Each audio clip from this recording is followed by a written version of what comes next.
कसं आहे, ते विरोधक आहेत. महाविकास आघाडीचे ते नेते आहेत, ज्येष्ठ नेते आहेत. शेवटी गैरसमज पसरवल्याशिवाय त्यांना पण माहित आहे की मतं मिळणार नाही.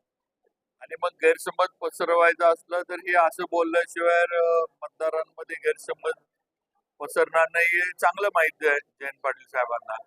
आणि तोच प्रकार काल त्यांनी केला. आज आता जे आपण प्रचार सगळेजण करतोय, उदयनराजे प्रचारात उघड उघड आहेत. मी उघड उघड धैर्यशील दादा बरोबर फिरतोय. सुनील गाटकर इच्छुक होते, ते उघड उघड प्रचार करतात. पलीकडं सांगलीमध्ये पृथ्वीराज देशमुख इच्छुक होते, ते उघड उघड प्रचार करतात. तेव्हा कोणी नाराज नाहीये. मागण्याचं सगळे सगळे होते, मागितलं सगळ्यांनी. पण शेवटी पक्षाने निर्णय घेतला, पक्षश्रेष्ठी निर्णय घेतला. आणि जे राहिले त्यांना दुसरीकडे संधी देण्याचा निर्णय पण पक्षाने घेतलाय. फक्त योग्य वेळेला ती संधी मिळेल त्यांना. त्यामुळं जयंत पाटलांच्या विधानाला काही अर्थ नाही, काही नाही, कोणी नाराज नाही. सगळे आम्ही भारतीय जनता पार्टी महायुतीमध्ये सगळे एकत्र आहे. मोठ्या फरकानं आमच्या उमेदवार धैर्यशील कदम यांचा विजय होणार आहे ही वस्तुस्थिती. इलेक्शन असलं तर माहिती आठवते असंही त्यांनी आरोप केलेला आहे. नाही, ते हे नुसतं काहीतरी पायात साप सोडण्याचा प्रकार आहे, बाकी काही नाही. म्हणजे महायुती आठवती. मग त्यांचं मग एवढं आहे तर त्यांना एवढी आमची काळजी का? त्यांचं त्यांनी बघावं ना. म्हणजे त्यांच्या पक्षाचं, त्यांच्या आघाडीमध्ये जे काय सगळी बिघाडी झाली आहे, कुठं कुठं कुणी कुणी अर्ज परस्पर काढून घेतले, कसे काढून घेतले, कुणी त्यांच्या आघाडीमध्ये नागपूर असं, मला वाटतं तिकडे चंद्रपूरला काय ते झालं, पुण्यामध्ये हे झालं, हे कशा गोष्टी झाल्या. आणि उगाच सातारा जिल्हा झाल्यानंतर इथं आम्हाला काहीतरी सांगण्याचं शिकवण्याचं काम करू नये. त्यांनी त्यांची आघाडी पण बघावी, त्याच्यात काय आघाडीमधली परिस्थिती काय, आणि जिल्ह्यातली पण आघाडीची मतं टिकतात का ते पण त्यांनी बघावं.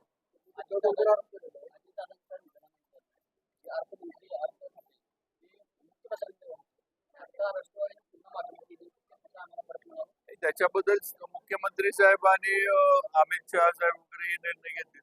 ठीक आहे, आमच्या ह्याच्यातलंही नाही. पण अर्थ मंत्रालय किंवा अन्य कुठलं जे काय सुनेत्राबाईंची बहिणींची मागणी असेल किंवा राष्ट्रवादीची मागणी असेल, त्याच्याबद्दल मुख्यमंत्री आणि केंद्रातले आमचे वरिष्ठ नेते निर्णय घेतील.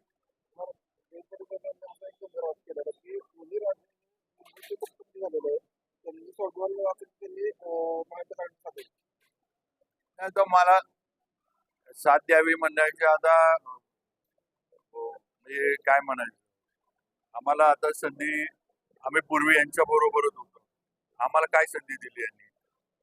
राष्ट्रवादीनं बरोबर असताना मला, उदयनराजांना किंवा अगदी अभयसिंह महाराज पण होते, आम्हाला काय संधी दिली? शेवटच्या ह्याच्यात महाराजांना ठरवून बाजूला ठेवलं गेलं. ह्याचं उत्तर पण जयंत पाटील साहेबांनी द्यावं. किंवा मग सातारवर अन्याय का? आता भारतीय जनता पार्टी महायुतीनं या जिल्ह्याला पूर्वी एकच मंत्रीपद मिळायचं, आणि सांगलीला जयंत पाटील साहेब, आर आर पाटील साहेब, पतंगराव कदम साहेब तिघं निवडून यायचे, तिघं पण मंत्री व्हायचे. मग त्यावेळेला सातारा जिल्ह्यावरचा अन्याय त्यांना दिसला नाही का? आज भाजपनं 2 मंत्रीपदं दिली, राष्ट्रवादीने 1 दिले, शिवसेनेने 1 दिले. महायुती म्हणून आज सातारा जिल्ह्याला केवढी मोठी संधी दिली आहे. आता विधान परिषदेची संधी सातारला दिली.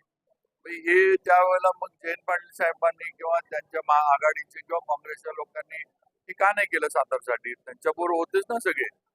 एक काळ हा किल्ला, हा सातारा जिल्हा राष्ट्रवादीचा बालेकिल्ला होता. पुण्यात पण पवार साहेबांचे आमदार कमी निवडून आले होते, पण या जिल्ह्यानं साथ दिली होती. या जिल्ह्याला काय मिळालं?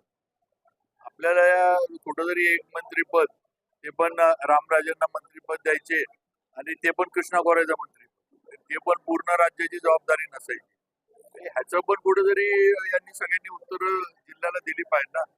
आज जी जिल्ह्याची अवस्था आहे, जी काय आपण दळणवळणाच्या बाबतीत, धरणांच्या बाबतीत, MIDCच्या बाबतीत, हे सगळं जे हे आपल्यावर हा अन्याय जो झाला, आपल्याला गृहीत धरून जे सारखे वापरलं जायचं, त्याच्यामुळे झालेलं आहे. त्यामुळे आता आघाडीच्या नेत्यांना हे असलं काही तर बोलणं, काहीतरी गैरसमज पसरवणं, कुठेतरी यातले भावनेचे काहीतरी विषय करायचे ज्याच्यामध्ये काय अर्थ नाही, त्याच्यावर काय पर्याय नाही.